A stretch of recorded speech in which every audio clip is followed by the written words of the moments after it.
What is going on, guys? Predator458 here, and welcome back to my channel, and welcome back to World of Warships, where today we're going to be taking a look at a viewer replay submitted by John017335. So, John, welcome to the channel, and today he is taking out the Tier 8 Premium Soviet cruiser, the Mikhail Kutuzov. Now, I do not own this ship, nor have I had the pleasure of captaining it, so I've got my trusty World of Warships stat website up so we can go through the stats and see exactly how this ship fares. As you can see, 40,700 hit points, which is pretty nice. She has 12 152mm guns that do a max AP damage of 3,300, max HE of 2,200, a 7.5 rounds per minute fire rate, and a 25-second 180-degree turn time on the turrets. Torpedoes have a speed of 60 knots, do 14,400 damage, and have a fairly respectable range of 8 kilometers. The gunfire control system gives this ship a base maximum range of 19.1 kilometers, and the engine gives it a top speed of 33 knots. Rudder shift time is 6.5 seconds, so that's not bad, but the turning circle is 760 meters, which is fairly large, but that's a common thread amongst these Russian or Soviet cruisers. First target up, Tirpitz, 6 hits, and we've managed to set him on fire. Now, as you can see, the reload time is about 7.5 seconds, which pretty much matches the 7.5 rounds per minute, so that's nice how it worked out. But we're just continuing to put shots in on the Tirpitz. Got an AOBA as well at 12 kilometers. Switching targets to him, it looks like, just waiting on the reload, switching over to armor piercing, and salvo on the way. Now, I think this replay might be from the previous patch, so we don't have the nice blue traces for when you fire armor piercing, and on top of that, it doesn't actually look like Jono has situational awareness, because we don't have any indicator coming up that he is spotted, and he is very clearly spotted. Anyways, looks like his team is pretty much lemming training onto this side of the map. Everyone who spawned on the other side is all coming to this side, which is less of a problem in the standard mode, but is obviously a big problem when it's the domination or whatever it's called with the cap zones. Now the Mikhail Kutuzov has just used its smokescreen. It is the only cruiser in the game at the moment to have a smokescreen, I believe. In closed beta there was the Kitakami torpedo cruiser that did have a smokescreen. That thing used to be able to launch something like 20 torpedoes if you weren't in closed beta. Yeah. Those things were a pain in a battleship because they just used to put down a wall of torpedoes. But don't worry, you'll get to experience it when you get up to the higher tiers, because Shimakaze, Kagero, those do the same thing, the Japanese destroyers. But the Kitakami used to be able to do it at tier 6, and it literally, I think it had 5 quad torpedo launchers on it. So yeah. But that thing used to have a smokescreen, but that got removed at the end of closed beta, because it really was just kind of like a one-trick pony. All it had going for it was the massive wall of torpedoes. There are still some rumors that it might come back, but who knows. Anyways, putting fire down on this shores at 16 kilometers, but quite long range, even with guns that are quite good, like this one. Not really going to be terribly accurate against a maneuvering cruiser. Now, I just want to see if on my stats page it's going to tell me the velocity of these shells. It does not appear to. No, doesn't look like it. But unfortunate. But anyways, 2 fires on the North Carolina, who has now put them out. But there's another fire, and I imagine he's going to still be under the immunity, because I do believe he put out those fires the very moment that the second one was lit. So both teams are being a little bit standoffish right now. The enemy team is the only team that has lost a ship. They've lost one of their destroyers, and yeah, their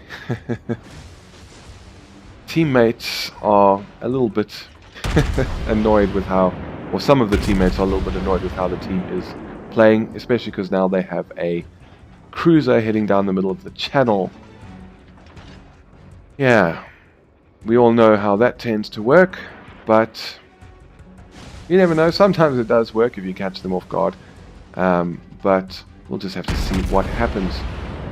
So now it looks like his team is starting to get a little bit more aggressive, and they're starting to push.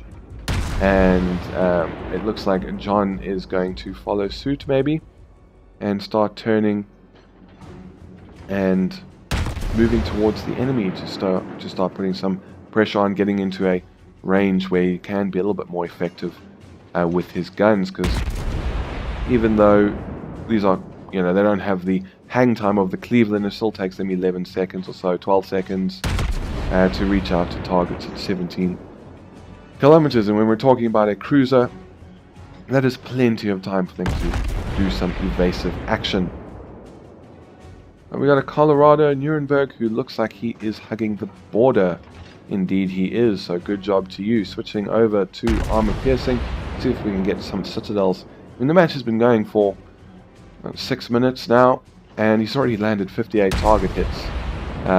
Switching back to high explosive because the way the Nuremberg is now angling. But I mean, I do love these rapid firing cruisers with a lot of guns that really allow you to pull up massive numbers of target hits in a match. Got a nice broadside on the Nuremberg. Is John going to switch over to armor piercing? It does not look like it. It looks like he's slowing down so he can try and stay behind this island. Manages to set the Nuremberg on fire, but unfortunately he hasn't been able to slow down enough, and his shells are hitting the island. Now the enemy team, they didn't all come to the side of the map, and looks like 2 battleships, 2 cruisers and a destroyer pushed up the eastern flank. So thankfully his team has responded. I mean, people are complaining in the chat that, oh wow, only now people are responding, but at least they're responding at all. And there's 3 battleships, a cruiser and a destroyer, who have gone back to defend the cap. And one of them is John's platoon mate, squad mate. The other one is in this Benson you can see just in front of him, which is being currently hidden by the minimap. Putting shots in on this Colorado, who's at 15 kilometers, trying to get some more fires. When you have 6 already, we've done a pretty good job. 6 hits, not a whole lot of damage, no fires unfortunately. Will this salvo set a fire? It does indeed, 7 hits and a fire. But things are fairly equal at the moment. John's team has lost 3, and another fire there. 3 cruisers, enemy team has lost 2 cruisers and a destroyer. So John's team currently have a 6-point advantage. But yeah, putting some good shots downrange onto this Colorado, who's turning away now to avoid the torpedoes fired by this Benson, our teammate, our squad mate. But it looks like he's going to eat a whole bunch of them, and someone else gets the kill.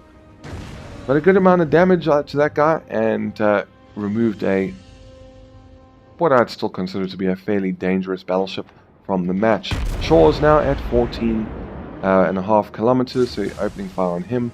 Aoba, I think, was also putting some shots in our general direction.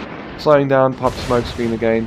Unfortunately, everyone's kind of just firing at his last known position, and he does take some fairly heavy damage. The armor, from what I hear, on the Mikhail Kutuzov is not particularly good. He is now reversing, and even angled from the front against a battleship, they'll fairly easily punch straight through and do some pretty big damage, if not citadel you, if you know RNG is on their side. And you don't really have much chance to bounce battleship caliber guns, no matter how well you angle. But anyway, Shaw's is down to 20,600 hit points. Unfortunately, those shells go a little bit high. The Shaw's is firing at this Tashkent. Thankfully, he misses. Switching over to armor piercing for this Aoba, who is reversing in front of us in a very nice broadside, and I really do miss not having the nice manages to get a citadel there, but I do miss not having the nice different colored shells. Shaw's takes a big hit and gets rammed by the Aoba, which makes him stop, and John is able to get a massive 250 point citadel to finish him off. But Aoba is now moving and turning away. Can we get some more citadels and finish this guy off? We can indeed, only one, but another 7 hits, and that will finish off the Aoba. So that is second kill of the match, 3 Citadels in total. Now we've got 8 Tirpitz, and yeah, firing at John, and you can see smoke screen is up, and we don't have any sort of notification that he's been spotted. But, I mean, we know he is, so we're just going to start putting fire in. He's still firing armor piercing. Is he going to switch over to high explosive? Yes, he is. Doing some decent damage, getting some good armor piercing hits on the superstructure area, which obviously still does a good amount of damage. Nagato is now taking the brunt of the Tirpitz's fire. 10 hits for 3,000 damage there. We could fire our torpedoes, but unfortunately the Nagato is in the way. Tirpitz is well within torpedo range, but then so are we. Torpedo range on the Tirpitz 6 kilometers, I believe. I actually got to use my torpedoes on the Tirpitz the other day. Haven't been able to do that in a very long time. But Tirpitz is still focusing on the Nagato, who looks like he manages to avoid all of the torpedoes from the German battleship. And speaking of, German battleship should be coming soon.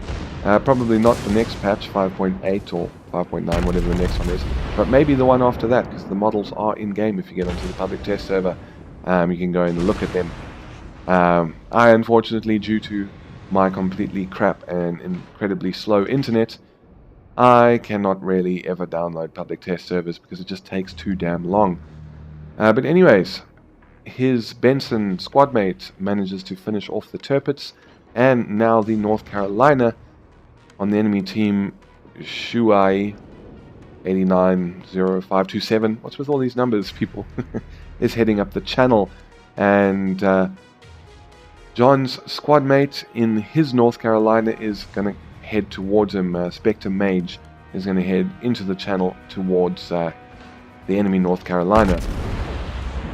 So shots in on the Nagato, Mr. Squatch, and he's pretty much full health Nagato. What has this guy been doing all batch? But he's not full health anymore, and Spectre Mage is saying he's going to try and ram this enemy North Carolina, which would be a good trade. And there we go, he sets him on fire because the enemy North Carolina has a lot more hit points than Spectre Mage does. So, not a bad idea to trade a almost dead North Carolina for a almost full health one. Shots in on the Nagato, 5 hits, not much damage, but we are starting to cap the enemy base. I suppose it's more of a half health North Carolina, but his teammate only has like a quarter health, so it's still a good trade. But anyways, so Nagato, North Carolina are the only battleships remaining on the enemy team, but then there is still a Miyoko, and just waiting for the Nagato to come into view so we can put some shots downrange, popping our smoke screen so we can sit in it and hopefully do some good damage. 6 hits, another fire, get this guy burning. Nagato is firing blind, it appears. Gets Confederate and Legend of the Sea. Unfortunately, he wasn't able to back up fast enough, so he does take some pretty good damage from the Nagato. He's down to 6,300 hit points. You can see on the minimap, Spectre Mage is getting very close to the enemy North Carolina, and John says what the fuck is Legend of the Sea, which I'm not sure either. I haven't seen that one. Obviously, I'm not cool enough. But you can see Spectre Mage is so close to ramming the enemy North Carolina. We'll just have to see if that works out for him. Manages to set another fire, so I think this Nagato is on fire in 3 places, if not 4. So his health is rapidly melting away. And unfortunately, the enemy North Carolina manages to kill our allied North Carolina before he can do the ram. But this actually confused me the first time I recorded this commentary, because as that happened, it said Snoozer, who is the Megami on the enemy team, got Devastating Strike, and I was so fucking confused. I had no idea how he had managed that, because by the time I looked for who had killed who, the names of everyone had disappeared, so I couldn't actually see any. Gets Arsonist there, but I couldn't actually see that it was indeed the North Carolina that had killed his squad mate. But anyways, so that's why I had to do it again, because I didn't want to look like a complete retard. But I'll happily tell you that I was a complete retard. I just don't want to look like it. But anyways, shots in on the Megami now. 5 minutes remaining in the match. Megami's on 19,000 hit points, so he's got a lot more health remaining than our Kutuzov, but we at least have a Nagato close by who should hopefully take the brunt of the Megami's fire, and at least the Nagato can put out some serious damage on this Japanese cruiser, who is currently turning, so I'm going to presume he wants to get a torpedo salvo off on the Nagato. Firing armor piercing, can we get a Citadel and try and save our Nagato? No, we can't. I imagine torpedoes must be in the water. Can we finish him off? Indeed we do. That was a Citadel, and that is the end of the match. So let's go and have a look at the results and see how John managed to do, earning himself 730,000 credits, 4,900 experience. He got Arsonist, I think it was Confederate, Legend of the Sea, and I'm not sure what the other one was. High Caliber maybe? Who knows? 384 hits in total, 2 incapacitations, 4 kills, 13 fires, 4 Citadels, completed the Commander Boost mission, and a very impressive 174,800 damage. Coming first place on his team with a base XP of 2,138. And his squad mates were in second and third. The Benson in second with 1,800, and the North Carolina in third with 1,200. On the enemy team, North Carolina first for their team with 815, Nagato second with 812, and Megami third with 812. So those three did fairly well to be quite close together. As we said, 175,000 damage done, of which 123,000 was from his main battery, 42,000 from high explosive shells, 81,400 from armor piercing, 50,900 from fires. In total, he did 63,000 damage to the Nagato, 20,000 to Aoba, 11,000 to Shores, 7,000 to Megami, 43,000 to Turpet, 16,900 to Colorado.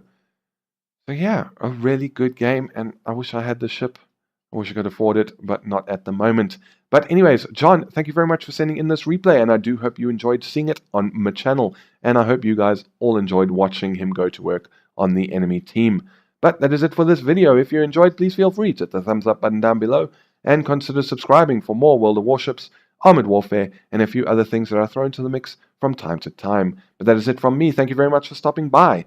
This is Predator 458 signing off, and I will see you guys next time.